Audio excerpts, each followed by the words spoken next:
If you remember where we left you before the break, we'd just spoken to our 3 very important consumers.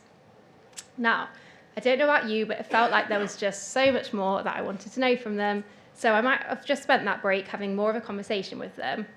And, interestingly enough, it turns out that both Carlos and Megan share something in common. They've recently been shopping for the same item. Now, I did think it might be a little more exciting, but turns out both our shoppers have been in the market for a new lamp. The shopping trip for a lamp, however, has been driven by very different reasons, which has ultimately led our shoppers on 2 different journeys and choosing 2 different retail locations. Now, you'll remember Megan has 2 young children with her partner Craig. Unfortunately, last week, her youngest Joe had a bit of a tantrum, and he ended up smashing their side lamp in their lounge. So, driven by the fact that they need a new lamp in their lounge, she's gone out shopping to find one. Carlos, on the other hand, has been doing a bit of home renovating with Helen recently, and they finally made it onto their lounge. So, placing full trust in him, his wife has urged him to go out to find the perfect lamp to match their freshly painted Faro and Ball walls, and do a bit of sofa research while he's at it. So we've established that there's 2 different reasons here driven behind the lamp purchase. But what about the rest of their day, and how is that going to determine where they ultimately choose to go shopping?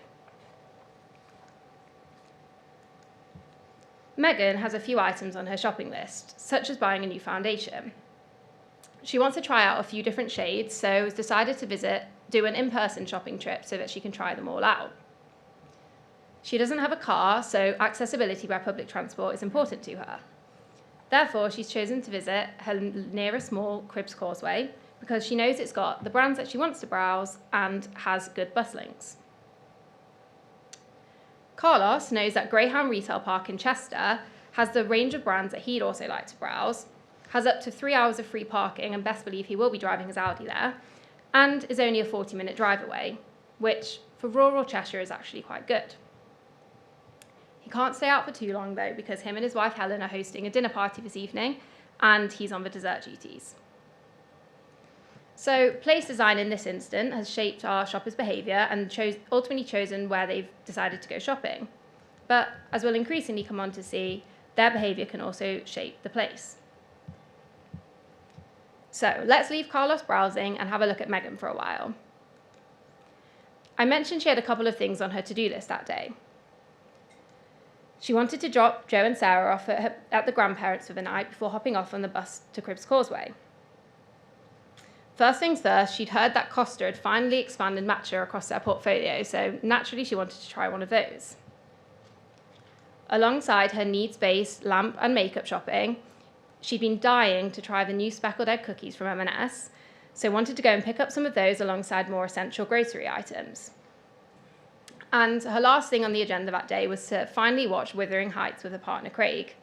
She knows she's a bit behind the trend here, but having seen all the reviews on TikTok, she thought it was well worth the watch. That was her plan. Let's have a look to see how her spending patterns actually turned out. Our transactional spend data allows you to see how shoppers actually spend, providing really that critical insight into how they use your assets.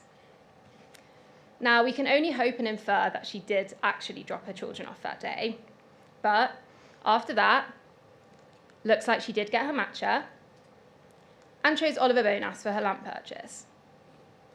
She managed to get her hands on her new favourite shade, which actually happened to be from Rimmel from Superdrug, bargain, and got her speckled egg cookies, alongside more of her essential cupboard items, as well as even a meal deal.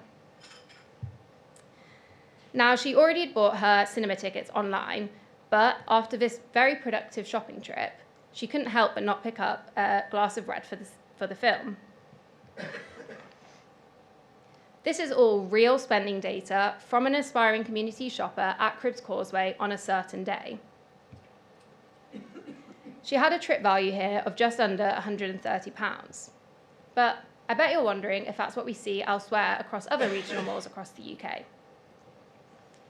You've heard us mention a few different data sets today using transactional spend data, such as brand dimensions, or just the spend data itself.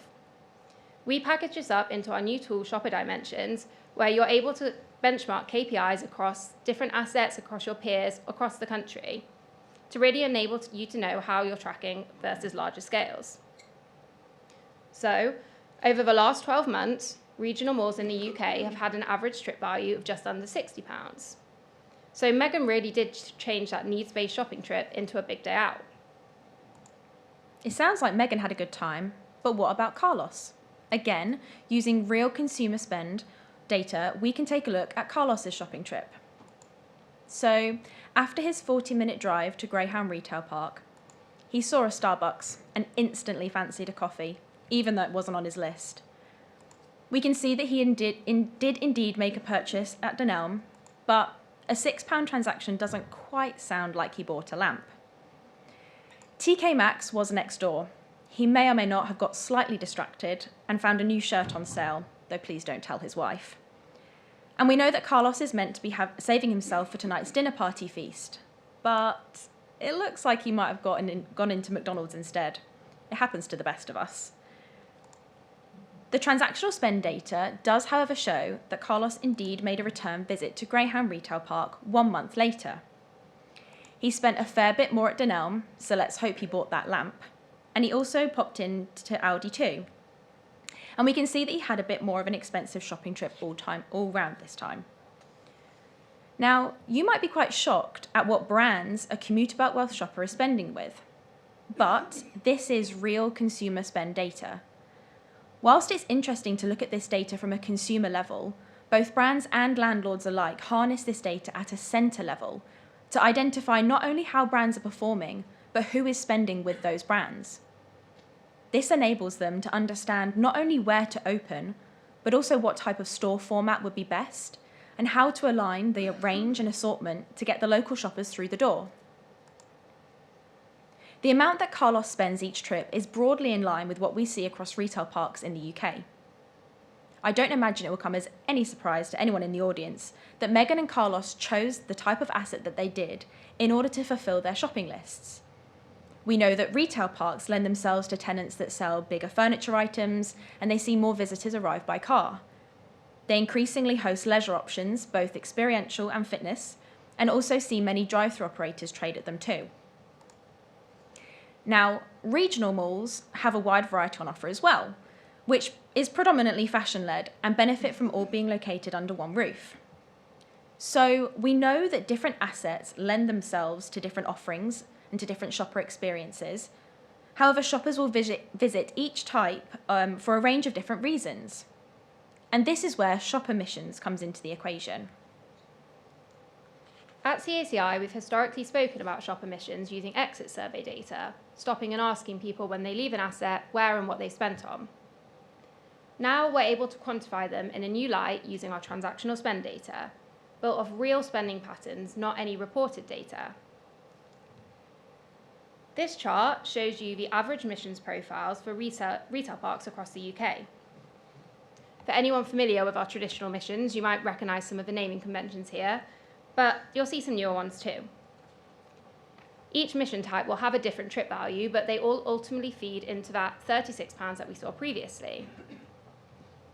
And bringing it back to a certain consumer, they might visit the same retail park one day for an express grocery mission, but then another for a targeted retail mission, based on a different desire or require-led trip. And that's the key thing to note. This is an average picture. These can change throughout the country based on different consumers, but also throughout the year for the same consumer. And that's all before we bring the dynamic of online versus offline spend dictating how people interact with physical space. So, as operators of physical space, how can you, or indeed know if and when you should, react to all of the varying wants and needs of consumers? Okay, let's bring it back to basics. Those of you here today who studied psychology or something similar might have heard of Maslow's hierarchy of needs before. For those of you who aren't quite sure what I'm talking about, you might have actually seen the hierarchy of needs without even realising it, perhaps in posts online like these ones that almost mimic the fundamentals of the theory, although it might just be me who follows the Real Housewives of Clapton here. For those that aren't familiar or not an avid follower of such online accounts, the hierarchy of needs is a theory proposed by Abraham Maslow. It depicts human needs in a 5-tier pyramid, starting with the most basic needs at the base and moving up to the more growth-based needs at the top. The theory is that the most basic needs must be met before we can move on to meeting those more growth-based needs, such as belonging, self-esteem, and self-actualization. Now, you might be sat here thinking, yeah, this is very interesting, but I didn't sign up to a psychology lecture. How does this relate to me? Well, think of this as a pyramid in building a happier shopper. Now, a happier shopper, of course, is more likely to spend more money with you, driving turnover and therefore increasing your profitability. So, if we think of this pyramid as meeting consumer requirements, there are definitely ones that you should be reacting to. Now, basic needs sit right at the base of the pyramid. We won't spend too much time on these, if only to say that they are absolutely essential. We're talking toilets, air conditioning, seating, even simply having access to the centre. Is there parking available or public transport links?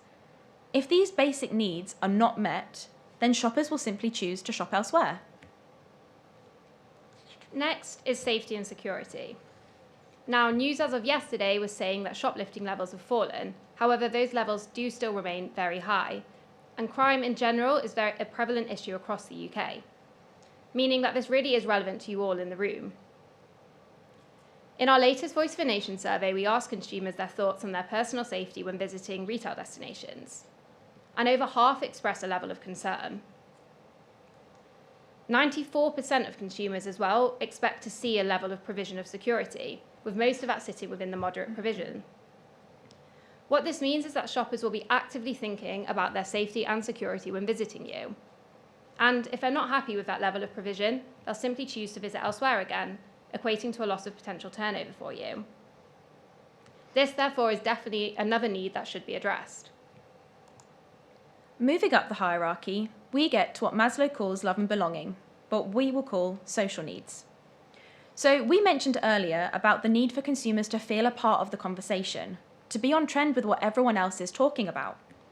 So keeping up with key trends, therefore, will help keep you in your shopper's line of sight. So, what are the key trends that are capturing consumer attention at the moment, and do we think they're a trend or just a fad? Cottage cheese, responsible drinking, protein, and beauty tech. These are just some of the biggest trends that are capturing consumer attention at the moment. Some are faster moving than others, meaning it's crucial to understand which trends are here to stay and therefore worth investing in.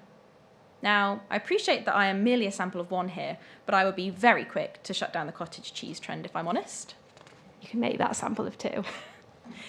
However, a trend that did take the world by storm last year were Labubus. Now, some people in the audience might be thinking, oh, I recognise that little face on the screen. A few might be hearing the children in the back of their minds asking, can we please buy another one? I haven't got them all. And others might be thinking, what on earth is she on about? So, a quick Labubu 101. They're a small collectible toy with rather terrifying facial expressions. They went viral last year, starting off as a fashion accessory, but quickly moved towards an almost obsessed collectible, so much so that they were actually getting stolen off people's bags. Now, this hype was really driven by the blind box experience. You had no idea which Labubu you were going to get, and so people would buy box after box just so they could get them all, even if it meant getting duplicates. Now, popularity surged in part by celebrity and influencer endorsement, but largely due to viral unboxing videos on TikTok. But are they a trend or just a fad? Well, if we look at Google Trends data for how often the term Labubu was searched in the past 12 months, you can see quite clearly that the interest really peaked in the summer of last year, but then it dropped off quite sharply. So, you could argue that Labubus were indeed a quick-fire fad. However, this isn't to say that collectibles in general have fallen in popularity. Looking at the term collectibles in Google Trends, you can see that it's back on the rise, particularly at the start of this year. So the launch of the Friends collectible in McDonald's played a rather large part of this sharp start of the year hike. Now, this photo that you can see on the screen here of the 4 Friends is my own. I was reined in after buying what is essentially 4 adult Happy Meals, so I don't have the complete set. But the general idea of a collectibles are far more of a trend, and so these could be reacted to. But it's not to say that there's any harm in actually tapping into these quick fads. And a category that aligns itself quite nicely to this is food. The pistachio Big Daddy, a play on the viral Dubai chocolate, speckled egg cookies, what Megan bought earlier, the custard cream Easter egg, and the strawberry sandwich. All of these M&S products have gone viral, and yet their life cycle is relatively short-lived. M&S have successfully tapped into trends quickly so many times recently that they've built up kind of a reputation for it. So if we look at the strawberry sandwiches, for example, these were launched during Wimbledon, bringing a product that went viral in Asia to shelving in the UK, and consumers went mad for it. It almost feels that M&S could bring out any product and it would go viral just because people know and trust that M&S have their finger on the pulse. It's just a shame that the Tesco's birthday cake sandwich didn't have quite the same effect. Now, these are certainly a desired purchase. We don't need speckled egg cookies, but something that teeters on the fence between a want and a need is health and well-being. Moving on up then to the next level of esteem needs. Maslow describes this as a space where self-respect, recognition, and achievement sit. And honestly, what boosts our ego fast enough nowadays rather than a flood of Strava kudos coming in? Health and fitness are front of mind for consumers. Hitting a personal best, closing your rings on your smartwatch, or getting praise from others in a group setting. These are all feeding into these esteem drivers. And while running remains huge, we can't ignore how paddle has completely taken over.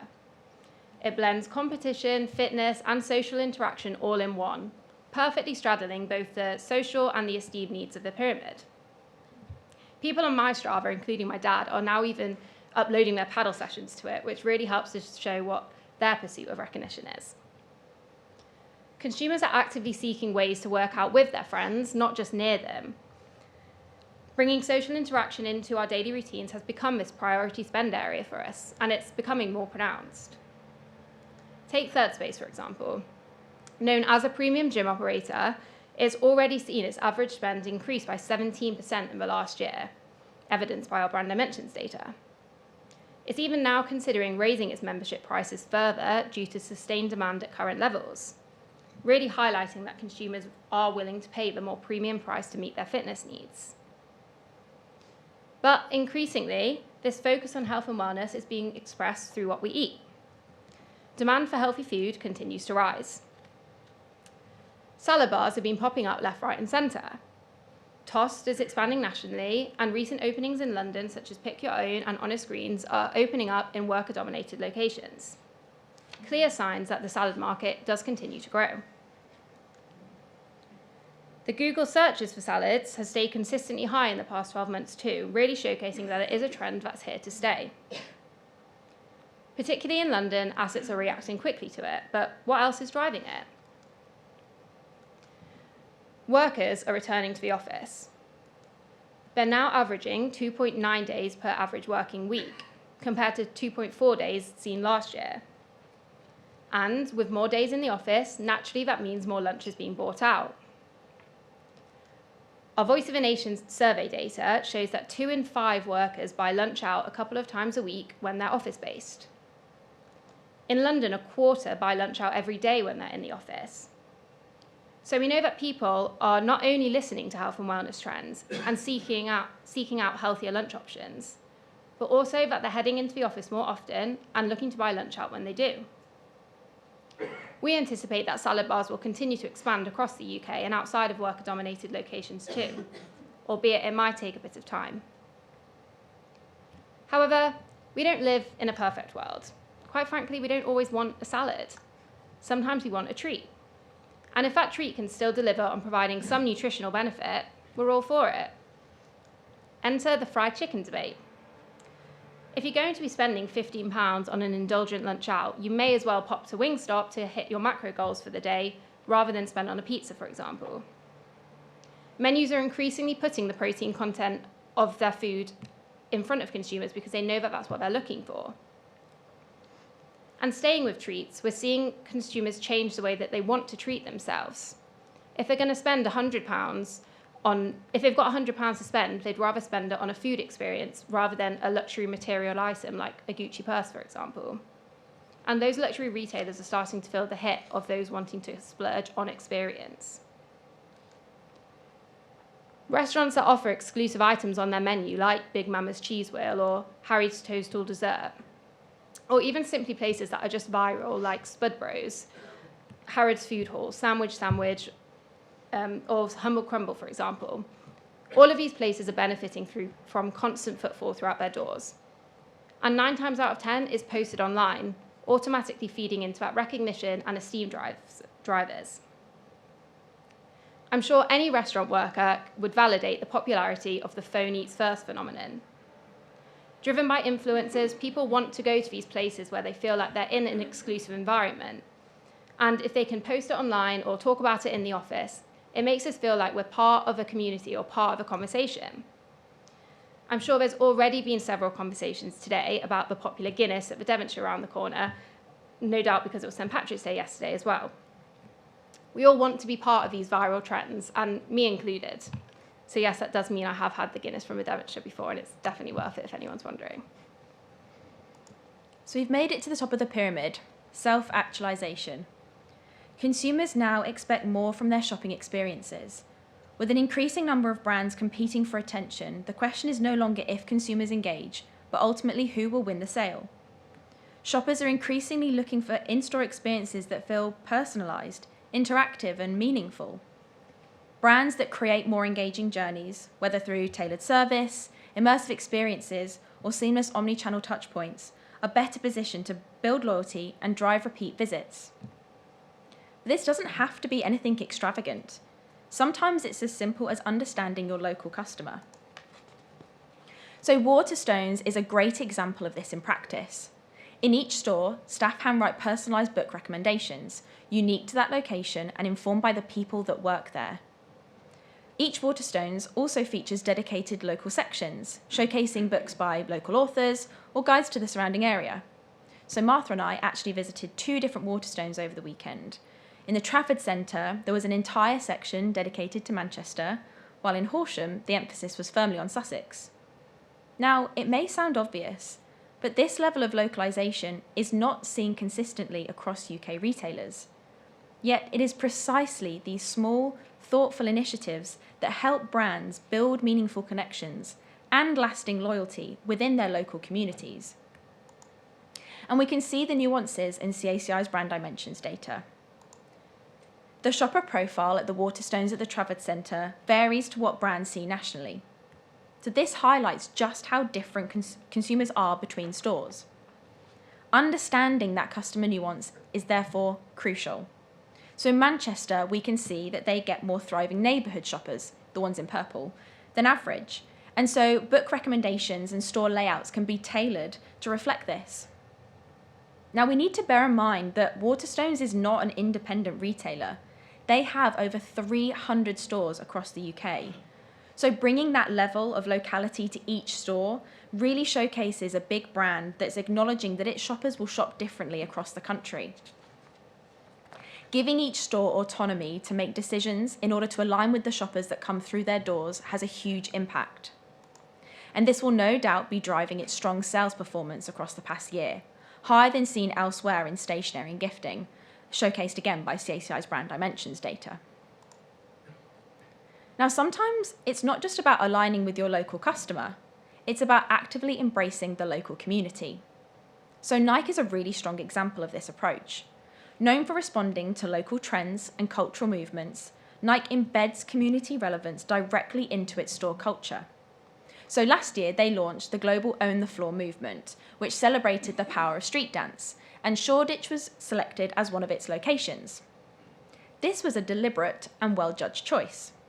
I'm not sure if people know this, but Shoreditch is widely recognised as the heartbeat of London's street dance culture, making it a natural home for the campaign. This brought the community together, creating an inclusive and authentic moment of connection. While initiatives like this might not be directly tied to an immediate sale, they play a crucial role in building brand recognition and trust within the local community. And more importantly, they signal that a brand is willing to embed itself within the local ecosystem, demonstrating that it stands for more than simply driving transactions.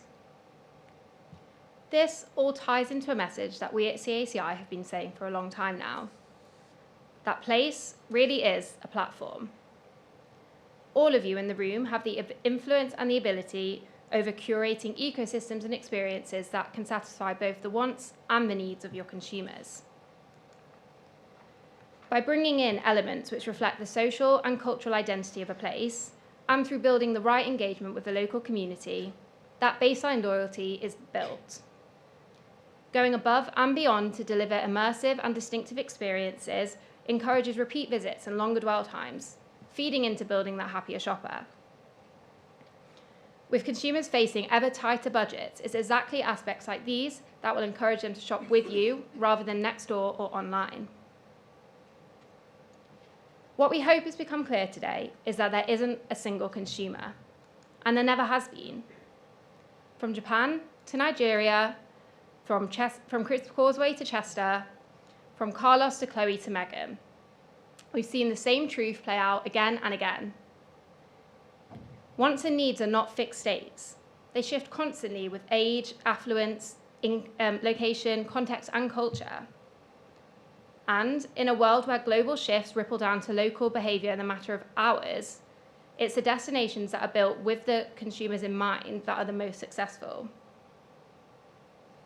You can't serve consumers that you don't truly understand. Desire versus require isn't an abstract theme, it's a reality that you're all operating in. Every decision that consumers make is driven by their context, by their motivations, or by their constraints. And the only way to really clearly see that is through data. CACI data gives you the ability to truly understand who your consumers are and what they need and what they want. That is how you turn desire and require into a commercial advantage. Thank you.